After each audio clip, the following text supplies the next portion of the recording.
Hello everyone, good morning. So ఈరోజు September second of the 2023 రోజు మనకి ఇస్రో సతీష్ ధావన్ స్పేస్ సెంటర్ నుంచి ఆదిత్య L1 అనే మిషన్ని లాంచ్ చేయబోతుంది to study the sun.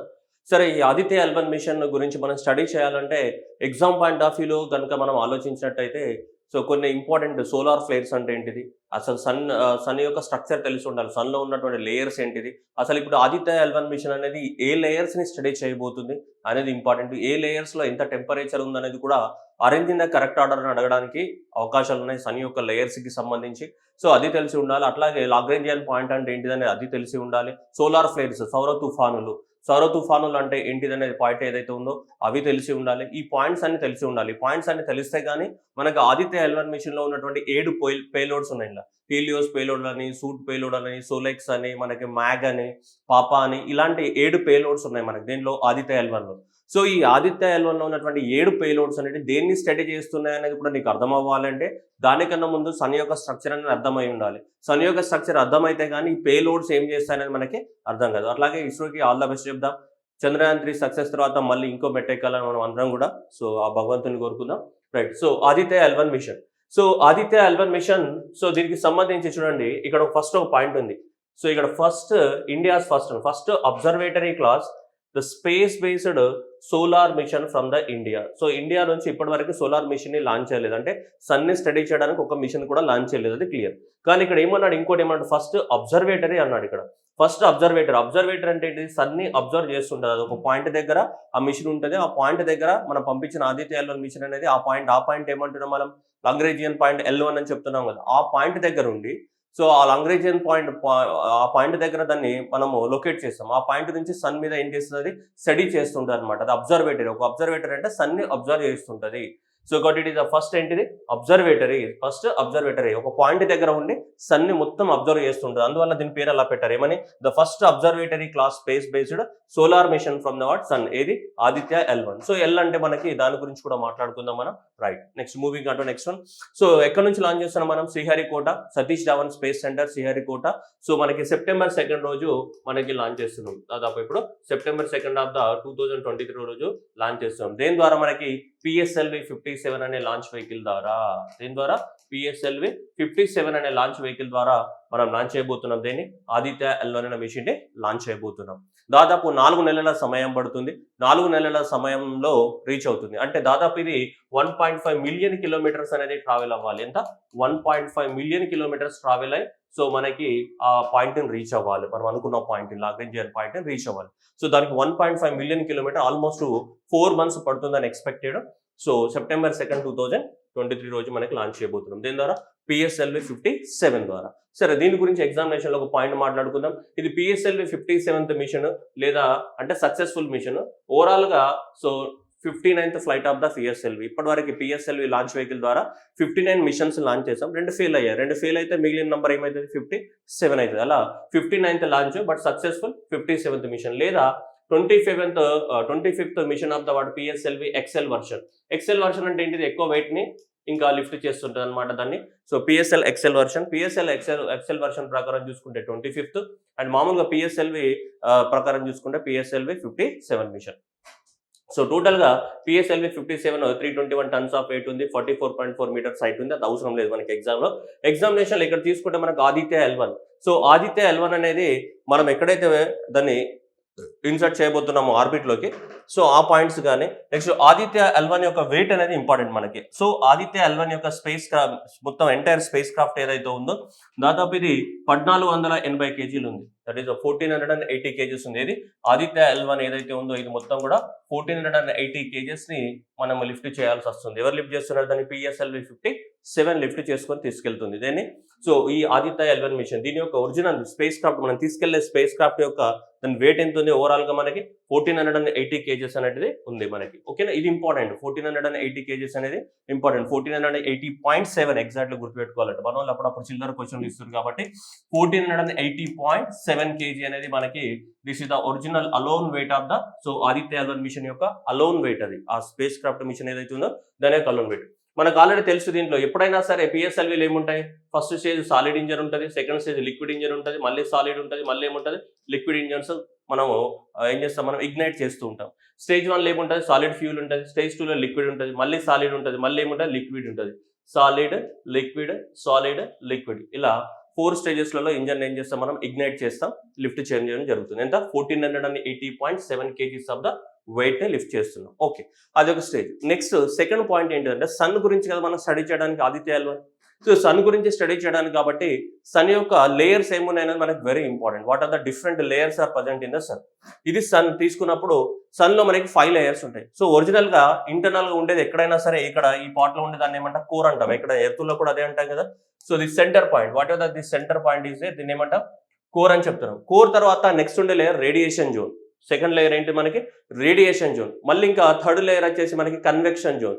And fourth layer వచ్చేసి నువ్వు తీసుకుంటే మళ్ళీ దాన్ని ఫోటోస్పియర్, మళ్ళా క్రోమోస్పియర్, ఆ తర్వాత కరోనా, ఫైనల్ గా ఉండేది కరోనా. ఇది inside to out side. Out side నుంచి ఇన్సైడ్ కి వచ్చావనుకో, ఇక్కడ నుంచి అవుట్ సైడ్ అంటే ఇదే కదా. ఇలానే అడుగుతాడు ఎగ్జామినేషన్ లో క్వశ్చన్స్ కూడా. Out side to inside layers ని కరెక్ట్ ఆర్డర్ లో అరేంజ్ చేయమన్నాడు అనుకోండి. అవుట్ సైడ్ నుంచి ఇన్సైడ్ కి లేయర్స్ ని కరెక్ట్ ఆర్డర్ లో అరేంజ్ చేయమంటే సో అన్నిటికన్నా పైన సన్ పైన ఇలా మనకి ఎప్పుడు ఇగ్నైట్ అవుతుంటది, ఫ్యూల్ లాగా బర్న్ అవుతున్నటువంటి లేయర్. సో ఇది ఈ లేయర్ ఏంటి మనకి కరోనా. సో కరోనా తర్వాత నెక్స్ట్ ఉండే లేయర్ అనేది చాలా ఇంపార్టెంట్. నెక్స్ట్ ఉండే లేయర్ ఏంటి మనకి క్రోమోస్పియర్. క్రోమోస్పియర్ ఆ తర్వాత నెక్స్ట్ ఉండే లేయర్ ఏంటి మనకి photosphere. Photosphere, convection, radiation and the core. ఓకేనా. జనరల్ గా ఫిజిక్స్ రూల్ ప్రకారం ఏంటిది, ఏదైనా సరే ఒక బాడీ, ఒక ఆబ్జెక్ట్ బాడీలోకి నువ్వు ఇంటర్నల్ గా లోపలికి వెళ్తున్నావు అనుకో, అవుట్ సైడ్ నుంచి ఇన్సైడ్ కి వెళ్తున్నావు అనుకో, అవుట్ సైడ్ నుంచి ఇన్సైడ్ కి వెళ్ళినప్పుడు what about the changes in the temperature you will find definitely that increasing of the temperature అనేది మనకు తెలుస్తుంది. కానీ సన్ లో ఇలా జరగదు. జనరల్ గా ఫండమెంటల్ ఫిజిక్స్ ప్రకారం ఏంటిది, ఏదైనా ఒక బాడీ యొక్క ఇంటర్నల్ గా మనం వెళ్ళినప్పుడు సో దాని యొక్క టెంపరేచర్ ఏమైతే పెరుగుతుంది. కానీ సన్ లో అలా పెరగదు. సన్ లో డిఫరెంట్ గా ఉంటుంది. ఎందులో అంటే ఇందులో చూడండి, క్రోమోస్పియర్ లో హై టెంపరేచర్ ఉంటుంది, ఇది అవుటర్ లేయర్. కానీ ఇన్నర్ లేయర్ అయిన ఫోటోస్పియర్ ఏదైతే ఉందో దీంట్లో లో టెంపరేచర్ ఉంటుంది. లో టెంపరేచర్ ఉంటుంది. అదే మనకి ఇక్కడ సో ఫండమెంటల్ ఫిజిక్స్ కి ఆపోజిట్ గా ఉంటుంది. మళ్ళీ కరోనాకి వచ్చేసరికి మళ్ళీ హై టెంపరేచర్ ఉంటుంది. ఇది ఫండమెంటల్ ఫిజిక్స్ కి ఆపోజిట్. జనరల్ గా ఏముండాలి, బయటకు వెళ్ళి అవుట్ సైడ్ సర్ఫేస్ కి ఏముండాలి, లో టెంపరేచర్ ఉండాలి, ఇన్నర్ సర్ఫేస్ కి ఏముండాలి, హై టెంపరేచర్ ఉండాలి. కానీ సన్కి అలా ఉండదు. ఈ అనివర్సిటీ ఎందుకనేది మనకు తెలియదు. సో దానివల్లనే ఇంకా రీసెర్చ్ చేయాల్సి ఉంటుంది. మీరు చూడొచ్చు ఇక్కడ ఈ జోన్లలో టెంపరేచర్ చూసినప్పుడు మనకు అవుటర్ లేయర్, మన ఇప్పుడు ఈ 3 లేయర్స్ కదమ్మా, ఇదేంటిది, ఇది ఫోటోస్పియర్. ఫోటోస్పియర్ తర్వాత నెక్స్ట్ ఏముంది మనకి క్రోమోస్పియర్. క్రోమోస్పియర్ తర్వాత నెక్స్ట్ ఏముంది అవుట్ సైడ్, ఇది అవుట్ సైడ్ లేయర్ ఏంటిది కరోనా. సో ఈ లేయర్ ఇలా ఉంది మనకి. ఇప్పుడు ఉన్నప్పుడు ఈ లేయర్ కి తక్కువ ఉండాలి, ఇంకా ఈ లేయర్ కొంచెం ఎక్కువ ఉండాలి, ఈ లేయర్ కి ఇంకా కొంచెం. కానీ ఇక్కడ చూడండి, దీనికి లో ఉంటుంది ఇంటర్నల్ లేయర్ కి, దీనికి హై టెంపరేచర్ ఉంటుంది. రివర్స్ లో ఉంటాయి ఇవి. సో కాబట్టి అందువల్ల టెంపరేచర్ ప్రకారం కూడా ఎగ్జామినేషన్ అరేంజ్ చేయమని అడగవచ్చు. సో సన్ యొక్క లేయర్స్, ఎందుకంటే this is exactly opposite the what fundamentals of the what physics fundamentals కి ఆపోజిట్ గా ఉంటుంది ఇక్కడ. సో కాబట్టి మీరు చూడొచ్చు టెంపరేచర్ చూడొచ్చు. ఇప్పుడు అవుటర్ లేయర్, ఇక్కడ అవుటర్ లేయర్ కరోనా చూడండి. సో దాదాపు 10 లక్షల డిగ్రీ సెల్సియస్ నుంచి సో మనకు 30 లక్షల డిగ్రీ సెల్సియస్ వరకు ఉంది మనకి దేనిలో, కరోనాలో. దాంతో క్రోమోస్పియర్ లో చూడండి ఎంత ఉంది, క్రోమోస్పియర్ లో చూడండి 20,000 డిగ్రీ సెల్సియస్ ఉంటే మళ్ళీ ఫోటోస్పియర్ లో ఎంత ఉంది, మళ్ళీ 6,000 డిగ్రీ సెల్సియస్ ఉంది. చూడండి యానిమోసిటీ ఎలా ఉంది, డిఫరెంట్గా ఉంది. చూడండి ఇక్కడనేమో సో తక్కువగా ఉంది, మళ్ళీ ఎక్కువగా ఉంది, మళ్ళీ ఏముంది ఇంకా ఎక్కువగా ఉంది. మళ్ళీ లోపలికి వెళ్ళామనుకో మళ్ళీ వేరే ఉంది. చూడండి ఇక్కడ చూడండి. సో ఇక్కడ చూస్తే మళ్ళీ వేరే ఉన్నాయి. సో కాబట్టి ఇక్కడ టెంపరేచర్ వేరియేషన్స్ అనేవి చాలా డిఫరెంట్గా ఉన్నాయి సన్లో ఉన్న లేయర్స్లో. సో టెంపరేచర్స్ అనేవి చాలా వేరియేషన్స్లో ఉన్నాయి. సో అందువలన సో మనకు చాలా ఇంపార్టెంట్. సన్ లేయర్స్ని కరెక్ట్ ఆర్డర్లో అరేంజ్ చేయమని అడగచ్చు, లేదంటే సన్ లేయర్స్ని according to the what, so according to the temperature కూడా అరేంజ్ చేయమని అడగడానికి ఛాన్సెస్ ఉన్నాయి. సో కాబట్టి మనకి ఇక్కడ కరోనాకి చాలా టెంపరేచర్ ఉంది, దేనికన్నా క్రోమోస్పియర్ కన్నా మళ్ళీ దేనికి తక్కువ ఉంది, ఫోటోస్పియర్కి తక్కువ ఉంది. యాక్చువల్గా ఏముండాలి, బయటకు వచ్చిన కొద్ది టెంపరేచర్ తగ్గాలి, కానీ రివర్స్లో టెంపరేచర్ ఏమైంది, సో మనకి బయట దానికి తక్కువ ఉండాలి, కానీ బయట దానికే ఎక్కువ ఉంది ఇక్కడ. ఎంత ఇది, సో బయట లేయర్కే అవుటర్ మోస్ట్ లేయర్కి తక్కువ ఉండాలి కదా, కానీ అవుటర్ మోస్ట్ లేయర్కి ఎక్కువ ఉంది. తర్వాత క్రోమోస్పియర్కి ఎంత ఉంది, 20,000. ఇది ఫోటోస్పియర్ ఇలా ఉంది మనకి. సో కాబట్టి ఎగ్జామినేషన్లో టెంపరేచర్ బేసిస్ పైన అరేంజ్ చేయమని అడగవచ్చు, లేదా డైరెక్ట్గా మనకి ఎగ్జామినేషన్లో ఈ లేయర్స్ని కరెక్ట్ ఆర్డర్లో పెట్టమని కూడా అడగవచ్చు. ఓకేనా. కరోనా, సో ఇప్పుడు ఈ కరోనా లేయర్ అవుట్ సైడ్ కదా, ఇక్కడనే ఈ కరోనా లేయర్ అనేది ఇదంతా కూడా. సో ఈ లేయర్ మనం ఇప్పుడు లాంచ్ చేస్తున్నటువంటి ఆదిత్య 1 మిషన్ ఏదైతే ఉందో మేజర్గా మనం ఈ 3 ఏవి, సో ఈ లేయర్స్ని స్టడీ చేయడానికి లాంచ్ చేస్తున్నాం. ఇది కరోనా లేయర్ కానీ, అండ్ క్రోమోస్పియర్ కానీ, ఫోటోస్పియర్ కానీ ఏవైతే ఉన్నాయో వీటిని స్టడీ చేయడానికి మనం లాంచ్ చేస్తున్నాం. మనకి ఏదైతే ఆదిత్య L1 మిషన్ ఏదైతే ఉందో, సో కరోనాలో ఏం జరుగుతుంది, సో ఫోటోస్పియర్లో ఏం జరుగుతుంది, క్రోమోస్పియర్లో ఏం జరుగుతుంది, సో అలాంటి వాటిపైన ఎక్స్పెరిమెంట్ చేయడానికి కోసం మనకి 7 పేలోడ్స్ని లాంచ్ చేస్తున్నాం మనం. హీలియోస్ 1 అని, పాపా అని, ఆస్పాక్స్ అని మనము పేలోడ్స్ని లాంచ్ చేస్తున్నాం మనకి. ఓకేనా? సో సో ఈ పేలోడ్స్ అనేటివన్నీ కూడా ఈ లేయర్స్ని స్టడీ చేస్తాయి, క్రోమోస్పియర్ని. సో వీటిని ఏవైతే ఉన్నాయో ఈ లేయర్స్ని స్టడీ చేస్తున్నాము.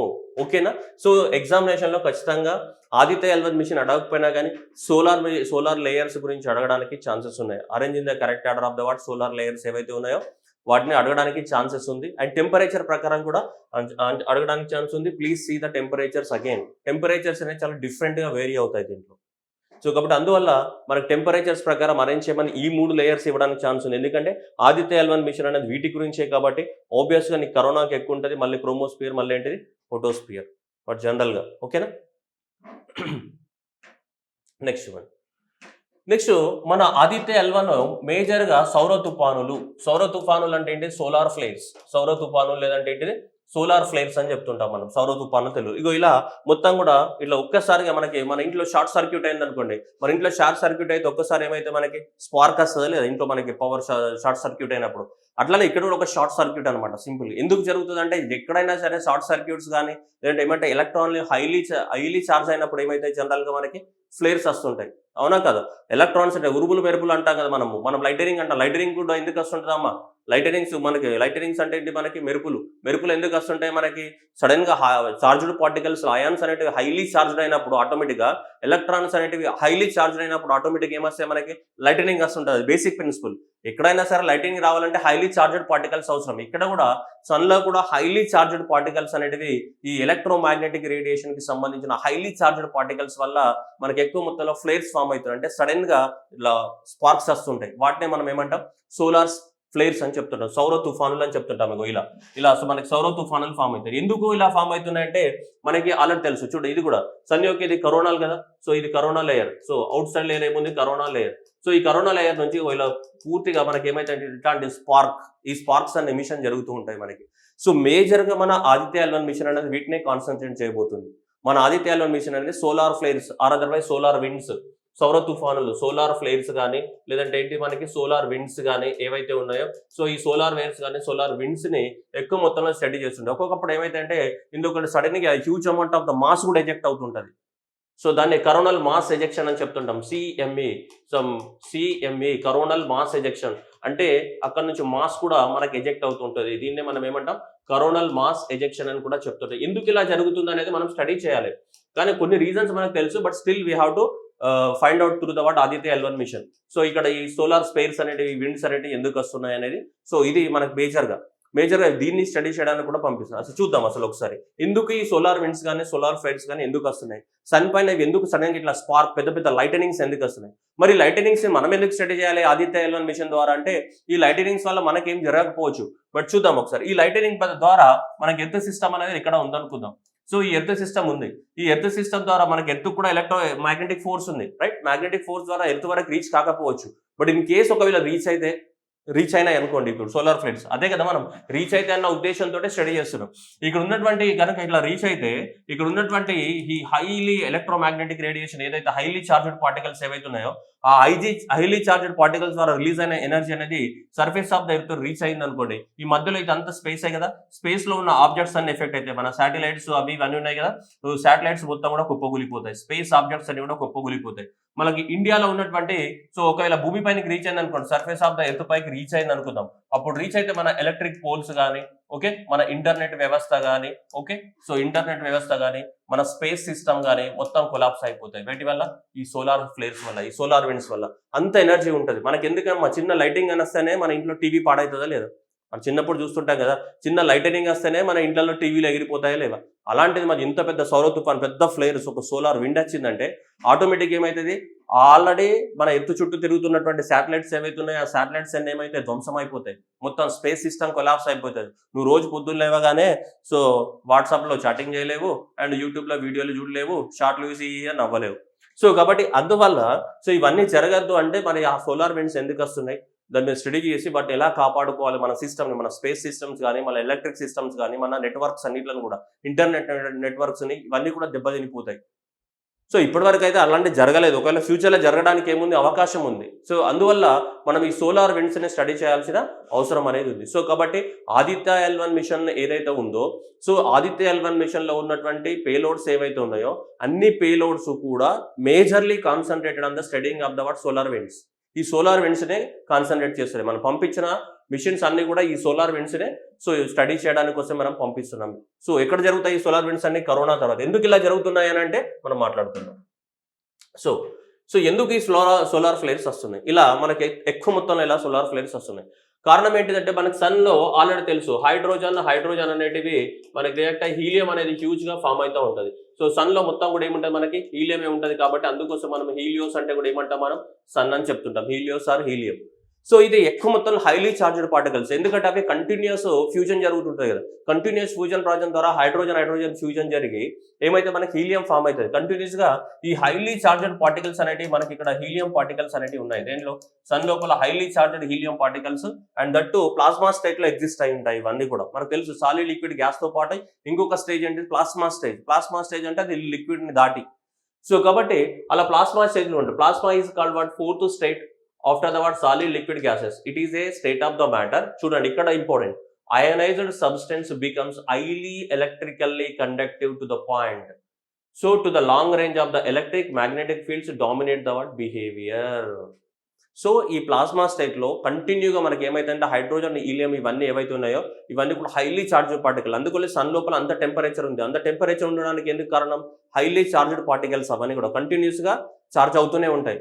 సో అందువల్ల ఈ హైలీ చార్జ్డ్ పార్టికల్స్ ఏవైతే ఉన్నాయో ఇవన్నీ కూడా అయోనైజేషన్ అయిపోయి ఈ అయోనైజ్డ్ స్టేట్ లో ఉన్న వాటినే మనం ఏమంటాం, సింపుల్ గా ప్లాస్మా అని చెప్తాం. అయోనైజ్డ్ స్టేట్ లో ఉన్నటువంటి పార్టికల్స్ నే మనం ఏమంటాం, ప్లాస్మా అని చెప్తుంటాం సింపుల్ గా చెప్పాలి అంటే.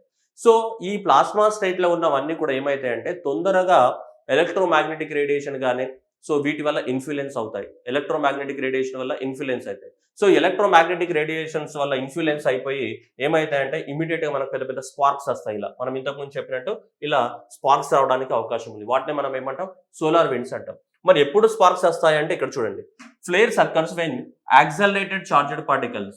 ఏవైతే ఈ హైలీ చార్జ్డ్ పార్టికల్స్ ఉన్నాయో, ఎందుకంటే కంటిన్యూస్ గా అవి పనిచేస్తుంటాయి కదా, హై టెంపరేచర్ వల్ల ఏమైతే చార్జ్ అవుతాయి. So when the accelerated charged particles mainly that electrons interact with the what plasma medium. అందులో హైలీ చార్జ్డ్ పార్టికల్స్ కదా ఇవన్నీ కూడా, అందులో ఉన్నటువంటి ఎలక్ట్రాన్స్ అనేటివి అక్కడ ఉన్నటువంటి ప్లాస్మా మీడియం తోటి ఇంటరాక్ట్ అయినప్పుడు ఆటోమేటిక్గా ఏం జరుగుతుందట, మొత్తం కూడా మనకి సోలార్ ఫ్లేర్స్, సోలార్ విండ్స్ అనేటివి మనకి ఫామ్ అవడానికి ఛాన్సెస్ ఉన్నాయండి. సో ఇందులో ఉన్నటువంటి ప్లాస్మా ప్లస్ దాంట్లో ఉన్నటువంటి హైలీ చార్జ్డ్ ఎలక్ట్రాన్స్ తోటి మన సోలార్ విండ్స్ ఫామ్ అవుతాయి. సో కాబట్టి ఈ సోలార్ విండ్స్ వల్ల మనకి వచ్చే నష్టం చాలా ఉంది. కాబట్టి వాటిని స్టడీ చేయడానికి కోసం మనకి మేజర్గా ఇప్పుడు ఆదిత్య L1 ని పంపిస్తున్నాము. సో మళ్ళీ ఒకసారి చూడండి. Flares occurs when accelerated charged particles mainly electrons interact with what plasma medium. అక్కడ ఉన్నటువంటి అందులో ఉన్న స్టేట్ అంతా కూడా ప్లాస్మా స్టేటే కదా ఆల్మోస్ట్ అక్కడ. సో హై టెంపరేచర్లో ఉండే ప్లాస్మా స్టేట్. నెక్స్ట్ వచ్చేసి long range point. So next వచ్చేసి ఆదిత్య L1 అని చెప్తున్నాం. L1 అంటే ఏంటిది? లాంగ్ రేంజ్ పాయింట్ అని చెప్తున్నాం. మనకి ఏంటిది చూడండి, ఇక్కడ స్పెల్లింగ్ కూడా చూసుకోండి. మనకి LAGRANG long range point. Okay, so what is this long range point అనేది మనం మాట్లాడుతున్నాం. లాంగ్ రేంజ్ పాయింట్స్ అంటే ఇప్పుడు సన్ ఉన్నాడు, సన్ తో పాటు ఇక్కడ ఏముంది, ఎర్త్ కూడా ఉంది. ఓకేనా, ఈ రెండిట్ల మధ్య ఏముంది, మనకి గ్రావిటేషనల్ ఫోర్స్ ఉంది. ఓకే, రెండిట్ల మధ్య ఏముంది, మనకి గ్రావిటేషనల్ ఫోర్స్ వల్ల సో ఆటోమేటిక్గా మనకి ఎర్త్ అనేది ఏంటి, మనకి ఎలిప్టికల్ పాత్ లో మూవ్ అవుతుంది. ఎవరి చుట్టూ? సన్ చుట్టూ. That is a gravitational force is existed. Okay, number 1 point. Number 2 point ఏంటంటే వేరే ఒక కొత్త మూడో ఆబ్జెక్ట్ నేను పంపించాను అనుకోండి, ఇది ఎర్త్ ఆర్బిట్ లోకి. సో ఎర్త్ ఆర్బిట్ లోకి ఇలా మూడో ఆబ్జెక్ట్ పంపించాను అనుకోండి. పంపించినప్పుడు అప్పుడు ఖచ్చితంగా ఇక్కడ ఎర్త్ చుట్టూ తిరుగుతూ ఉంటుంది. సార్ ఇక్కడ ఎర్త్ ఆర్బిట్ లోకి నేను పంపించాను ఇక్కడ. సో ఎర్త్ ఆర్బిట్ లోకి పంపించినప్పుడు లేదంటే సన్ ఆర్బిట్ లోకి పంపించినప్పుడు what ever it maybe, so ఏదైనా ఒక ఆబ్జెక్ట్ పంపించినప్పుడు ఆ ఆబ్జెక్ట్ మనకి తిరగాలి అంటే ఖచ్చితంగా ఏముండాలి, మనకి సెంట్రిఫ్యూగల్ ఫోర్స్ ఉండాలన్నా, సెంట్రిపెటల్ ఫోర్స్ ఉండాలన్నా మీరు చెప్పాలి. మనకి ఏ ఫోర్స్ అనేది అవసరం, ఒక ఆబ్జెక్ట్ అనేది ఇంకో ఆబ్జెక్ట్ చుట్టూ తిరగడానికి కోసము మనం చిన్నప్పుడు చదువుకుని ఉంటాం కదా, సెంట్రిపెటల్ ఫోర్స్ ఏ అవసరం, మనకి సెంట్రిపెటల్ ఫోర్స్ అనేది అవసరం. ఏదైనా ఒక ఆబ్జెక్ట్ మరో ఆబ్జెక్ట్ చుట్టూ తిరుగుతున్నప్పుడు, ఇది ఒక ఆబ్జెక్ట్ సమ్ ఎక్స్ ఉంది, ఈ ఆబ్జెక్ట్ చుట్టూ ఇంకో ఆబ్జెక్ట్ తిరుగుతుంది, వీటి రెండిట్ల మధ్య ఉండే ఫోర్స్ ఏమంటాం మనం, సెంట్రిపెటల్ ఫోర్స్ అంటావా లేదా, ఏమంటాం వీటిని, సెంట్రిపెటల్ ఫోర్స్ అని చెప్తుంటాం. సో ఈ సెంట్రిపెటల్ ఫోర్స్ వల్ల ఒక ఆబ్జెక్ట్ అనేది ఇంకో ఆబ్జెక్ట్ చుట్టూ ఏమవుతుంది, మనకి సర్కిల్ పాత్ లో మూవ్ అవుతూ ఉంటుంది. అయితే ఇప్పుడు లాంగ్రేజియన్ పాయింట్స్ ఏంటి అంటే ఇది ఈ లాంగ్రేజియన్ పాయింట్స్ అనేది జనరల్గా మనం సోలార్ సిస్టానికి స్పేస్ సిస్టానికి టెర్మినాలజీ వాడతాం. మామూలు ఫిజిక్స్లో ఏం వాడతాం, సెంట్రిపెటల్ ఫోర్సే వాడతాం. కానీ మనకి యూనివర్స్లో ఏముంటుంది, గ్రావిటేషనల్ ఫోర్స్ డామినేషన్ ఎక్కువ ఉంటుంది. సో గ్రావిటేషనల్ ఫోర్స్ అనేది రెండు ఆబ్జెక్ట్ల మధ్యన ఉంటుంది. రెండు ఆబ్జెక్ట్ల మధ్యన గ్రావిటేషనల్ ఫోర్స్ ఉంటే మనం చదువుకున్నాం చిన్నప్పుడు ఏంటిది, m1/m2 separated by d² of the distance అని చెప్పేసి ఇది చిన్నప్పుడు చదువుకున్నామా లేదా మనం. సో రెండు ఆబ్జెక్ట్ల మధ్య ఏముంటుంది, గ్రావిటేషనల్ ఫోర్స్ ఉంటుంది. ఓకే, ఇప్పుడు వేరే ఆబ్జెక్ట్ని పంపించినప్పుడు ఏముంటుంది, సెంట్రిపెటల్ ఫోర్స్ ఉంటుంది. ఎందుకంటే ఇప్పుడు చూద్దాం, ఏదైనా ఒక ఆబ్జెక్ట్ అనేది ఇంకో ఆబ్జెక్ట్ చుట్టూ తిరిగేటప్పుడు అంటే ఈ రెండు ఆబ్జెక్ట్ల మధ్యలో ఉన్నటువంటి గ్రావిటేషనల్ ఫోర్సు, ఇప్పుడు థర్డ్ పంపించిన ఈ ఈ ఆబ్జెక్ట్ ఉంది కదా, ఈ ఆబ్జెక్ట్ ఉన్నటువంటి సెంట్రిపెటల్ ఫోర్సు, ఈ ఆబ్జెక్ట్కు ఉన్నటువంటి ఏంటి, సెంట్రిపెటల్ ఫోర్సు, రెండు ఈక్వల్ అయిన పాయింట్నే లాగ్రేంజియన్ పాయింట్స్ అంటాము. చూడండి ఒకసారి, the gravitational pull of the two large masses are precisely equals to the centripetal force required for the what small object to move with them. మనం పంపించే ఆదిత్యాల మిషన్ ఎంత ఉంటుంది, గింత ఉంటుంది, 1480 కేజీలు. ఆ 1480 కేజీలకి ఏం గ్రావిటేషనల్ ఫోర్స్ క్రియేట్ కాదు. అక్కడ ఏముండాలి మనకి, సెంట్రిపెటల్ ఫోర్స్. గ్రావిటేషనల్ ఫోర్స్ వేటి మధ్యన ఉంటుంది, హ్యూజ్ బాడీస్ మధ్యన ఉంటుంది గ్రావిటేషనల్ ఫోర్స్. చిన్న బాడీస్ మధ్యన గ్రావిటేషనల్ ఫోర్స్ ఉంటుందా, ఉండదు. కాబట్టి సెంట్రిపెటల్ ఫోర్స్ ఉంటుంది. సో రెండు హ్యూజ్ బాడీస్ మధ్య ఉండే గ్రావిటేషనల్ ఫోర్స్, మనం పంపించే స్మాల్ బాడీకి ఉన్న సెంట్రిపెటల్ ఫోర్స్ రెండు ఈక్వల్ అయినాయి అనుకో, ఆ రెండు ఈక్వల్ అయ్యే పాయింట్ని లాగ్రేంజియన్ పాయింట్స్ అని చెప్తుంటాం. అంటే ఇప్పుడు సన్కి ఎర్త్కి మధ్య ఉన్నటువంటి గ్రావిటేషనల్ ఫోర్స్ అండ్ మనం పంపించే మిషన్ యొక్క ఏంటిది, సెంట్రిపెటల్ ఫోర్స్ రెండు బ్యాలెన్స్ అయ్యే పాయింట్ ఉంటాయి కదా, రెండు బ్యాలెన్స్ అయ్యే పాయింట్నే మనం ఏమని చెప్తామంటే లాగ్రేంజియన్ పాయింట్ అని చెప్తుంటాం. ఆ బ్యాలెన్స్ అయిన పాయింట్ దగ్గర ఏంటిదంటే అది గ్రావిటేషనల్ ఫోర్స్ తోటి బ్యాలెన్స్ అయినప్పుడు, అదే స్పీడ్లో మూవ్మెంట్ అయినప్పుడు మనకి ఫ్యూల్ యొక్క కన్జంప్షన్ అనేది ఏమవుతుంది, తగ్గుతూ ఉంటుంది అనమాట. జనరల్గా అలాంటి పాయింట్స్ని సెలెక్ట్ చేస్తారు మనకి. ఓకేనా, రైట్. ఇది టూ టెక్నికల్, బట్ మీకు నేను క్లారిటీగా కొంచెం అర్థమయ్యే విధంగా చెప్పాను. Gravitational force equal to centripetal force. Gravitational force అనేది మరి పెద్ద ఆబ్జెక్ట్ల మధ్యనే ఉంటుంది, స్మాల్ ఆబ్జెక్ట్ల మధ్యనే ఉండడానికి అవకాశం చాలా తక్కువ. ఎందుకంటే ఇదే కదా m1/m2/d² కదా. ఓకే, సో కాబట్టి ఇక్కడ రెండిట్లకి ఏముండాలి, ఆబ్జెక్ట్కి మాస్ ఉండాలి. సో ఇక్కడ స్మాల్ ఆబ్జెక్ట్స్ అనేవి మూవ్ అయ్యేటప్పుడు ఏం కావాలి, దీనికి సెంట్రిపెటల్ ఫోర్స్ కావాలి. సో రెండు పెద్ద ఆబ్జెక్ట్ల మధ్య ఉన్న గ్రావిటేషనల్ ఫోర్సు, మనం పంపించిన మిషన్కు ఉన్నటువంటి సెంట్రిపెటల్ ఫోర్సు, అది రెండు ఈక్వల్ అయిన పాయింట్స్ ఏమంటాం మనం, లాగ్రేంజియన్ పాయింట్స్. ఇలా మనకి సన్ అండ్ ఎర్త్ సిస్టమ్లో ఇలా 5 లాగ్రేంజియన్ పాయింట్స్ ఉన్నాయి. సన్ అండ్ ఎర్త్ సిస్టంలో 5 లాగ్రేంజియన్ పాయింట్స్ ఉన్నాయి. ఒకటేంటిది, ఇది L1 అనేది ఫస్ట్ లాగ్రేంజియన్ పాయింట్. నెక్స్ట్ ఏముంది, L2 లాగ్రేంజియన్ పాయింట్. నెక్స్ట్ ఏముంది మనకి ఇక్కడ L3 అనేది, L4 అనేది, 5 లాగ్రేంజియన్ పాయింట్స్ అనేవి ఉన్నాయి. కానీ సన్ దగ్గర మనం సన్ పైన స్టడీ చేయాలి కదా. సన్ పైన స్టడీ చేయాలన్నప్పుడు సన్కి క్లోజ్గా ఉండాలి. సన్కి క్లోజ్గా ఉన్నప్పుడు ఏమవుతుందంటే మనకి ఇంకా ఇక్కడ దగ్గరికి వచ్చేస్తాం. సో దగ్గరికి వచ్చినప్పుడు ఈ పాయింట్ మనం సెలెక్ట్ చేయడం జరిగింది. సో ఈజీగా మనం ఇంకా స్టడీ చేయడానికి ఉంటుందన్నమాట. సో కాబట్టి ఈ డిస్టెన్స్ సన్ నుంచి ఈ పాయింట్కి రీచ్ అవ్వడానికి, L.1కి రీచ్ అవ్వడానికి కోసం మనకి ఇది 1.5 మిలియన్ కిలోమీటర్స్ ఆఫ్ ద డిస్టెన్స్లో ఉంది. ఎంత, 1.5 మిలియన్ కిలోమీటర్స్ ఆఫ్ ద డిస్టెన్స్లో ఉంది. ఇలా 5 పాయింట్స్ ఉన్నాయి, కానీ this is the closest point అని చెప్పొచ్చు మనకు. అలా మనకి 1.5 million kilometres of the distance ఉంది ఆ లాగ్రేంజియన్ పాయింట్స్కి. చూసుకుంటే ఇక్కడ నుంచి చూడొచ్చు. సో ఎర్త్ నుంచి మనం లాంచ్ చేసినప్పుడు సో ఇది ఈ పాయింట్ రీచ్ అవ్వాలి, ఈ L1 పాయింట్ రీచ్ అవ్వాలి. సో ఎర్త్ ఆర్బిట్ నుంచి ఇలా వెళ్ళి మళ్ళీ సో ఇది ఈ ఆర్బిట్లోకి సో ఎంట్రీ అవ్వడానికి సో మనకి దాదాపు 4 months ఆఫ్ ద టైం అనేది పడుతూ ఉంటుంది. ఆ పాయింట్లోకి వెళ్ళాలి. ఆ పాయింట్లోకి వెళ్ళినప్పుడు వాట్ ఈస్ దిస్ పాయింట్, ఈ పాయింట్ దగ్గర గ్రావిటేషనల్ ఫోర్స్ కానీ centripetal force of the these object కానీ ఏమైతే ఈక్వల్ అవుతాయి. ఈక్వల్ అయినప్పుడు అది స్టేబుల్గా ఉండడానికి అవకాశం ఉంది. ప్లస్ ఫ్యూయల్ కన్జంప్షన్ చాలా తక్కువగా ఉంటుందన్నమాట. సో అలా 1.5 కిలోమీటర్స్ ఇక్కడ నుంచి లాంచ్ చేసిన మనము. సో ఈ ఆర్బిట్ నుంచి మెల్లమెల్లగా తిరుగుకుంటే ఇట్లా పోయి ఇది ఇట్లా ఎంట్రీ అయ్యి ఈ పాయింట్కి రావాలి. సో ఆ పాయింట్కి రావడానికి 4 months ఆఫ్ ద టైం పట్టడానికి అవకాశం ఉంది. Okay, right. నెక్స్ట్ సో మనం ఆదిత్య L1 మిషన్ ద్వారా ఏమేమి స్టడీ చేయాలనుకున్నాం, దిస్ ఈస్ కదా major basic. Aditya L1 mission ద్వారా ఏం స్టడీ చేయాలనుకున్నాం, ఇంతకుముందు చెప్పింది ఏంటిది, coronal heating and the solar wind acceleration. Coronal heating అంటే అవుటర్ లేయర్ కదా, ఎందుకు హీట్ అవుతుంది. Next coupling of the dynamics of the what solar atmosphere. Same solar atmosphere లో ఏం జరుగుతుంది, ఈ కరోనా లేయర్ అన్నిటికన్నా హై టెంపరేచర్ ఉంది. అవుట్ సైడ్ ఏముంది, హై టెంపరేచర్ ఉంది. క్రోమోస్పియర్ కి ఇంకా క్రోమోస్పియర్, ఫోటోస్పియర్ ఉన్నాయి. ఫోటోస్పియర్ కి తక్కువగా ఉంది, క్రోమోస్పియర్ కి ఎక్కువ ఉంది, కరోనా లేయర్ కి ఇంకా ఎక్కువగా ఉంది. అవునా కదా, అవుట్ సైడ్ వచ్చిన కొద్ది టెంపరేచర్ పెరిగింది. సో అందువల్ల దాన్ని స్టడీ చేయడానికి కోసము మనకి కరోనాల హీటింగ్ కానీ and coupling of the dynamics. Next ఏమంటున్నాం, solar wind distribution and the temperature anisotropy. Solar winds ఎందుకు ఫామ్ అవుతున్నాయి అక్కడ, దాని గురించి స్టడీ చేయడానికి. And initiation of the coronal mass ejection and flares and near the what earth space weather. So నేను ఇదే చెప్పా కదా, కరోనల్ మాస్ ఎజెక్షన్ అంటే ఈ outer layer of the sun ఏదైతే ఉందో, ఈ outer layer of the sun నుంచి huge amount of the mass కూడా ఎజెక్ట్ అవుతుంటుంది అప్పుడప్పుడు. సోలార్ విండ్స్ వల్ల. సో ఎందువల్ల అది కూడా ఎందుకు జరుగుతుంది అనేది కూడా స్టడీ చేయాలి. సో ఓవరాల్గా మనం సింగిల్ భాషలో చెప్పాలంటే ఏంటిది, సోలార్ అట్మాస్ఫియర్ గురించి స్టడీ చేయాలి. అక్కడ ఉన్నాయి రెండు, ఇది కరోనా లేయర్ ఒకటి, ఇది solar winds. Corona layer, solar winds మనం స్టడీ చేసేటి అన్నీ కూడా అదే సోలార్ అట్మాస్ఫియర్ గురించి చెప్తున్నాం. ఇగో సోలార్ విండ్స్ డిస్ట్రిబ్యూషన్ కానీ, సోలార్ ఫ్లేర్స్ కానీ, కరోనాలో హీటింగ్ కానీ. సో ఇది మనకి దీని యొక్క ఆబ్జెక్టివ్స్, దీని యొక్క major objectives of the Aditya L1. So Aditya L1 యొక్క ఆబ్జెక్టివ్స్ ఇవి: కరోనాలో heating, solar wind acceleration, coupling dynamics of the solar atmosphere, solar wind distribution, and coronal mass ejection. Next, unique features of the this corona Aditya L1. The first time spatially resolved solar disk. So first time spatially resolved ఒక solar disk ని పంపిస్తున్నారు.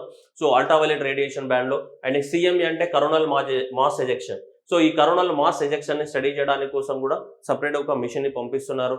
And next same అన్ని కూడా CME, మళ్ళీ coronal mass intelligence to detect the what CMEs and the solar flares, optimized observations of the data volume, and directional and energy animosity of the solar winds in the multi-directional observations. So overall ఇక్కడ ఏంటి, so ఒకటే point, ఇది coronal mass ejection. Coronal mass ejection కి సంబంధించి ఎక్కువ మొత్తంలో వాళ్ళు equipments పంపించినట్టు చెప్తున్నారు. సోలార్ డిస్క్ కానీ, ఇక్కడ ఇంటెలిజెన్స్ కానీ, ఇవన్నీ కూడా ఓవరాల్ గా ఇదంతా గుర్తుపెట్టుకోవాల్సిన అవసరం లేదు మీరు exam purpose. Just coronal mass ejections పైన ఎక్కువ మొత్తంలో ఫోకస్ చేసింది. దీని యొక్క యూనిక్ ఫీచర్ ఏంటిదంటే, so most of the payloads are ఈ కరోనల్ మాస్ ఎజెక్షన్ ఏదైతే ఉందో, కరోనల్ మాస్ ఎజెక్షన్ ని స్టడీ చేయడానికి కోసం కూడా కాన్సన్ట్రేట్ చేస్తుందని గుర్తుపెట్టుకుంటే సరిపోతుంది. అంతా కూడా టూ టెక్నికల్, మనకు అవసరం లేదు. Okay, right. Next payloads. దీంట్లో ఏమేమి పంపించారంటే, సో పేలోడ్స్ ఒక్కొక్కటి VELC కానీ, సూట్ అని, అండ్ నెక్స్ట్ సోలెక్స్ అని, హీలియోస్ 1 అని, ఆస్పెక్స్ అని, పాపా అని, మ్యాగ్ అని. సో ఇలా 7 పేలోడ్స్ ని మనం పంపించడం జరిగింది. 7 పేలోడ్స్ ని మనము ఆదిత్య L1 మిషన్ ద్వారా 7 పేలోడ్స్ ని పంపిస్తున్నాం. ఒకటి వెల్, రెండోది ఏంటి సూట్ అనేది. నెక్స్ట్ వచ్చేసి మనకి సోలెక్స్ కానీ, హీలియోస్ 1 కానీ, ఆస్పెక్స్ కానీ, పాపా కానీ, మ్యాగ్ కానీ. సూట్, సోలెక్స్, హీలియోస్, ఆస్పెక్స్, పాపా, మ్యాగ్ అండ్ వెల్. సో ఈ 7 పేలోడ్స్ మనం పంపించడం జరిగింది. ఈ 7 పేలోడ్స్ అనేటివి మనకి స్టడీ చేయడానికి కోసం. దేన్ని స్టడీ చేస్తాయని చూస్తే మనకు ఫస్ట్ వెల్. సో వెల్ అనేది దేన్ని స్టడీ చేస్తుంది అనేది మనం చూద్దాం. So visible emission line coronagraph. Visible emission line coronagraph. It is a primary payload designed to reflective coronagraph with a multi-slit spectrograph. So same మళ్ళీ కరోనాగ్రాఫ్ అంటే కరోనాని స్టడీ చేయడానికి అక్కడ ఎట్లా టెంపరేచర్స్ మారుతున్నాయి, ఏం మారుతున్నాయని స్టడీ చేయడానికి కోసమే. సో ఇది visible emission line coronagraph, primary payload. Next SoLEXS, solar energy. SoLEXS అంటే ఏంటిది, solar low energy X-ray spectrometer. Examination లో మనం తప్పు పెడతాం, ఇక్కడ హై ఎనర్జీ అని ఇస్తాడు ఎగ్జామ్ లో. హై ఎనర్జీ కాదు, లో ఎనర్జీ. సోలెక్స్. ఎల్ అనేది అంటే ఏంటిది, లో. సో ఎల్ అంటే లో, ఇక్కడ గుర్తుపెట్టుకోవాలి. Solar low energy X-ray spectrometer అనేది పంపించడం జరుగుతుంది. It is a soft X-ray spectrometer design to measure the solar soft, మళ్ళీ సేమ్ అదే solar soft X-ray influx to study the what solar flares. మళ్ళీ సేమ్ సోలార్ ఫ్లేర్స్ ని X-rays ద్వారా solar flares ని study చేస్తుంటది. ఎక్స్రేస్ ని పంపించి observe చేస్తూ ఉంటుంది. నెక్స్ట్ ప్లాస్మా, మళ్ళీ ఇది కూడా సేమ్ అదే చూడండి. Plasma analyser package for Aditya, the పాపా. దీన్నే మనం షార్ట్ కట్లు ఏమంటున్నాం, పాపా అని చెప్తున్నాం. పాపా is nothing but so plasma analyser package for Aditya, దాన్నే పాపా అని చెప్తున్నాం. PAPA, పాపా అని చెప్తున్నాం. It is A designed to understand the solar winds and it's composition and mass analysis of the solar wind ions. ఇంతకుముందే చెప్పాం సోలార్ విండ్స్ ఇది ఎలా ఫామ్ అవుతాయని చెప్పాం. చార్జ్డ్ అయాన్స్ అనేవి ప్లాస్మాతో రియాక్ట్ అయినప్పుడు, ఏమైతాయన్నాం, సోలార్ విండ్స్ ఫామ్ అవుతాయని చెప్పానా లేదా. సో ఆ సోలార్ విండ్స్ ఇక్కడ కూడా అదే చెప్తున్నాడు చూడండి. ప్లాస్మా అనలైజర్ ప్యాకేజ్ ఫర్, ఇక్కడ చూడండి క్లియర్ గా ఇక్కడ అదే చెప్తున్నాడు. So that is the winds composition, that is the mass analysis of the solar winds ions. ఇక్కడ లాస్ట్ కిమెట్ అయాన్స్, ఎందుకంటే ఆ అయాన్స్ అనేటివి ప్లాస్మాతో రియాక్ట్ అయినప్పుడు ఏమైతే మనకి సోలార్ విండ్స్ అనేటివి ఫామ్ అవుతాయి. So different. సో కాబట్టి దాన్ని స్టడీ చేయడానికి plasma analyser package for the what Aditya. Next solar low energy X-ray meter and next ఏంటిది విజిబుల్ లైన్ కరోనాగ్రాఫ్. నెక్స్ట్ వచ్చేసి Helios 1. So Helios 1 is a hard X-ray spectrometer designed to study the solar flares in the high energy X-rays. Same మళ్ళీ solar flares, high energy X-rays. అంతకుముందు low energy X-rays. Solex అనేది ఏంటిది, లో energy X-rays. Helios అనేది ఏంటిది, high energy X-rays. ఒకటి లో energy X-rays ద్వారా, రెండోది హై ఎనర్జీ ఎక్స్రేస్ ద్వారా మనం స్టడీ చేస్తున్నాం దీన్ని, సోలార్ ఫ్లేర్స్ ని, సౌర తుఫానుల్ని. ఓకే, నెక్స్ట్ వచ్చేసి solar ultra violet imaging telescope suit అని చెప్తున్నాం. So this UV telescope image that the solar disk in the near ultraviolet wavelength ద్వారా సోలార్ మళ్ళీ కరోనాని కానీ క్రోమోస్పియర్ టోపోస్పియర్ని కానీ ఏం చేస్తుంటుంది, అబ్జర్వ్ చేయడం జరుగుతుంటుంది మొత్తం కూడా. ఓకేనా. Next Aditya solar wind particle experiment. మళ్ళీ దీంట్లోనే మళ్ళీ ఏముంది, ఆస్పెక్ట్స్ ఉంది. సో ఆస్పెక్ట్స్ అంటే క్లియర్గా కనిపిస్తుంది ఇక్కడ, Aditya solar wind particle experiment అని. సో ఈ solar wind tropical experiment conduct చేయడానికి దీంట్లో 2 సబ్మిషన్స్ ఉన్నాయి. ఒకటి స్విస్ అండ్ రెండోది స్టెప్స్ అనేది. స్విస్ అంటే ఇది solar wind ion spectrometer is a low energy spectrometer design to measure the proportion of the alpha particle. Next వచ్చేసి మనకి స్టెప్స్ కనుక తీసుకుంటే ఇది మనకి suprathermal energetic particle spectrometer STEPS అనేటివి. సో ఇవన్నీ కూడా మళ్ళీ దాన్ని స్టడీ చేయడానికి కోసం, పర్టికులర్గా వీటిని మళ్ళీ సోలార్ విండ్స్ ని స్టడీ చేయడానికి కోసం. ఇవి అవసరం లేదు, జస్ట్ ఇది గుర్తుపెట్టుకుంటే చాలు. ఏంటిది, ఆస్పెక్ట్స్. నెక్స్ట్ మ్యాగ్ అని చెప్పాం కదా, మ్యాగ్ అంటే ఏంటిది, magnetometer. So magnetometer will study the intensity of the inter planetary magnetic field and 2 sets of the magnetic sensors ఉంటాయి. సో ఆ మ్యాగ్నెటిక్ ఫీల్డ్ ని అబ్జర్వ్ చేస్తూ ఉంటుంది మనకి ఇవన్నీ కూడా. సో ఈ మ్యాగ్నెటిక్ ఫీల్డ్ ని అబ్జర్వ్ చేస్తుంటుంది. ఇది మ్యాగ్నెటోమీటర్. సో ఒకసారి కనుక మనం బ్యాక్ వచ్చి చూస్తే ఏముంది ఇది, సో విజిబుల్ ఎమిషన్ సంబంధించి చూసాం ఇక్కడ. సో మనకి సూట్ అనేది కూడా దీన్ని ఇక్కడ ఫోటోస్పియర్ కానీ క్రోమోస్పియర్స్ కానీ ఇవన్నిటిని కూడా స్టడీ చేస్తున్నాయి. సోలెక్స్ అని చెప్తున్నాం, solar low energy X-ray mission. ఇది high energy X-rays mission. So ఓకేనా, ఇదంతా కూడా సోలార్ విండ్స్ ఎక్స్పెరిమెంట్ చేస్తుంటాయి. పాపా ఇది plasma analyser. So and next ఏంటిది, మ్యాగ్నెటిక్. సో మీకు ఏం గుర్తు లేకపోయినా అట్లీస్ట్ ఇవైనా గుర్తుండాలి. ఓకేనా. సో మొత్తం ఏం స్టడీ చేస్తుంది ఏందనేది కథ కాదు, కానీ ఈ పేర్లన్నా అట్లీస్ట్ గుర్తుండాలి. ఏంటిది, visible emission line coronagraph. And next వచ్చేసి సోలెక్స్ అంటే solar energy X-ray spectrometer. And next వచ్చి plasma analyser package for the Aditya. Next Helios అనేది ఏంటి మనకి, high energy orbiting X-ray spectrometer. And next suit వచ్చే solar ultraviolet imaging telescope. So ఇవైనా గుర్తుండాలి. ఏ పేర్లు ఆదిత్య ఆస్పెక్ట్స్ ఇది. So Aditya solar wind particle experiment, so magnetometer. ఈ 7 పేలోడ్స్ అనేటివి మనం పంపించడం జరుగుతుంది. దేని ద్వారా, సో ఆదిత్య L1 మిషన్ ద్వారా. ఓకే. సో ఇక్కడ విజిబుల్ ఎమిషన్ లైన్ కొరోనోగ్రాఫ్ ఏదైతే ఉందో దీన్ని Indian institute of the astrophysics Bengaluru వాళ్ళు డిజైన్ చేయడం జరిగింది. ఇది suit solar ultra violet imaging telescope ఏదైతే ఉందో దాన్ని so inter university of the astronomy and astrophysics Pune in collaboration with the ISRO వాళ్ళు తయారు చేయడం జరిగింది దీన్ని, సూట్ ని. సో దీన్ని ఎవరు, so same Indian institute of the astrophysics Bengaluru వాళ్ళు తయారు చేయడం జరిగింది విఎల్సీని. అండ్ నెక్స్ట్ సోలెక్స్ కానీ అండ్ నెక్స్ట్ హీలియోస్ కానీ ఈ రెండిట్లను. సో ఈ రెండిట్లో U R Rao satellite institute of the Bengaluru వాళ్ళు తయారు చేయడం జరిగింది. అడిషనల్ ఇన్ఫర్మేషన్ ఎప్పుడైనా పొరపాటున అడిగితే. నెక్స్ట్ సో ఆస్పెక్ట్స్ కానీ నెక్స్ట్ ఈ పాపా కానీ ఈ రెండింటిని కూడా physical research laboratory Ahmedabad and space laboratory Vikram Sarabhai centre Thiruvananthapuram వాళ్ళు కలిసి మనకి పాపా అనే దీన్ని తయారు చేయడం జరిగింది. సో వీళ్ళేమో దీన్ని ఆస్పెక్ట్స్ ని ఫిజికల్ రీసెర్చ్ ల్యాబొరేటరీ అహ్మదాబాద్ తయారు చేశారు. పాపా అనే space physics laboratory Vikram Sarabhai space centre వాళ్ళు తయారు చేయడం జరిగింది వీటన్నిటిని కూడా. ఓకేనా. సో జస్ట్ ఇది మీకు ఐడియా కోసం, మళ్ళీ ఎప్పుడైనా పొరపాటున ఎవరు తయారు చేశారు ఏంది అని అంటే మళ్ళీ ఎగ్జామినేషన్లో పాపాని ఎవరు తయారు చేశారు, space physics laboratory Vikram Sarabhai space centre, aspects in physical research laboratory. Okay. And next వచ్చేసి ఇది విఎల్సీ మనకి Indian institute of the astrophysics Bengaluru. ఇది సోలార్ అల్ట్రావైలెట్ రేడింగ్, so that inter university astronomy astrophysics వాళ్ళు తయారు చేయడం అనేది జరిగింది. ఓకేనా. మ్యాగ్ వచ్చేసి మనకి so same laboratory for electric optical systems Bengaluru వాళ్ళు తయారు చేస్తారు అండి ల్యాబ్ని. సో ఈ ల్యాబ్ని వీళ్ళు తయారు చేయండి. ఇవన్నీ కొంచెం మెమొరీ బేస్డే, బట్ మనం ఏం చేయలేము. జస్ట్ అప్పుడప్పుడు ఎగ్జామినేషన్లు అడిగినా కానీ మళ్ళీ మన నోట్లో ఇంత మన పడుతుంది. సో అలా అడగకుండా సో కొంచెం గుర్తుపెట్టుకోవడానికి ట్రై చేయాలి ఎవరెవరు తయారు చేశారని చెప్పేసి. ఓకేనా. సో ఇవి మనకి ఆదిత్య L1కి సంబంధించినటువంటి సో ఇంపార్టెంట్ పాయింట్స్ ఇవన్నీ. సో మనకి ఎగ్జామినేషన్ పాయింట్ ఆఫ్ లో సోలార్ ఫ్లేర్స్ అంటే తెలియాలి, సన్ లేయర్స్ తెలిసి ఉండాలి, లాగ్రేంజియన్ పాయింట్ అంటే తెలిసి ఉండాలి. లాగ్రేంజియన్ పాయింట్ అంటే ఏం చెప్తాం, గ్రావిటేషనల్ ఫోర్స్ సెంట్రిపెటల్ ఫోర్స్ అనేది ఏమవ్వాలి, ఈక్వల్ అయిన పాయింట్ని మనం లాగ్రేంజియన్ పాయింట్ అంటాం. ఎంత 1.5 మిలియన్ కిలోమీటర్స్ డిస్టెన్స్ మనం పోయి దాన్ని ఇంజెక్ట్ చేయాల్సి ఉంటుంది.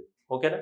సో కాబట్టి సో ఆల్రెడీ చంద్రయాన్ 3 సక్సెస్ అయిపోయింది. చంద్రయాన్ 3 సక్సెస్ తర్వాత మనకి ఆదిత్య L1 మిషన్ కూడా సక్సెస్ అవ్వాలని ఆ భగవంతుని కోరుకుందాం. అలాగే సో మన ఇస్రో అనేది సో ప్రపంచంలోని నెంబర్ 1, సో నాసాని నెంబర్ 1గా కన్సిడర్ చేస్తుంటాం మనం. సో నాసాతో పోటీపడి నాసాకి ధీటుగా ఎదగాలని మనం కోరుకుందాం. ఎందుకంటే అమెరికా ఈ రోజు ఉన్న స్థాయికి రీచ్ అవడానికి 300 సంవత్సరాలు పట్టింది. వాళ్ళకి ఎప్పుడో 1770లలో ఇండిపెండెన్స్ వచ్చింది. మనకి 1940లో ఇండిపెండెన్స్ వచ్చింది. 1940లో ఇండిపెండెన్స్ వచ్చిన మనకి 1970 వరకు మన సర్దుకోవడానికే పోయింది, మన దేశాన్ని స్టెబిలైజ్ చేయడానికే పోయింది. ఎన్నో మతాలు, భాషలు, సాంప్రదాయాలు, పద్ధతులు ఇవన్నిటి ద్వారా. సో అమెరికా అనేది 300 సంవత్సరాల్లో సాధించిన ప్రగతిని, సో అమెరికాకి స్వతంత్రం వచ్చి 300 సంవత్సరాలు దాటింది, మనకి 75 సంవత్సరాలే అయ్యింది. అమెరికా అనేది 300 సంవత్సరాల్లో సాధించిన ప్రగతిని సో ఇండియా అనేది 75 సంవత్సరాల్లోనే రీచ్ అయింది. So that is the greatness of India. మనం అమెరికానే డెవలప్డ్ కంట్రీ అని మనం పొగుడుతుంటాం. కానీ వాళ్ళు డెవలప్డ్ కంట్రీ అయ్యారు అంటే వాళ్ళకి ఎప్పుడొచ్చింది ఇండిపెండెన్స్? ఎప్పుడో 300 సంవత్సరాల క్రితం ఇండిపెండెన్స్ వచ్చింది వాళ్ళకి బ్రిటన్ నుంచి. మనకెప్పుడొచ్చింది? 1947లో వచ్చింది. సో, కాబట్టి ఈ కంపారిజన్ అనేది లేదు. నాసాకి గాని, ఇస్రోకి గాని కంపారిజన్ అని లేదు. వాళ్ళతో comparison we are in the better position. ఎందుకంటే 300 years of the span, 75 years of the span. 75 years of the Indian independence వచ్చింది. కానీ అప్పటికి మనకి ఇస్రో వచ్చి 65 సంవత్సరాలే అయింది. ఇస్రో వచ్చి ఇంకా 75 సంవత్సరాలు కాదు. ఇస్రో అనేది 60 సంవత్సరాలే ఆల్మోస్ట్ అనుకుందాం. 1960స్‌లో కదా! సో, ఇస్రో అనేది 60 సంవత్సరాలలోనే ఇంత సాధించింది మనకి. సో, అందువల్ల మనమే great. Thank you everyone and all the best.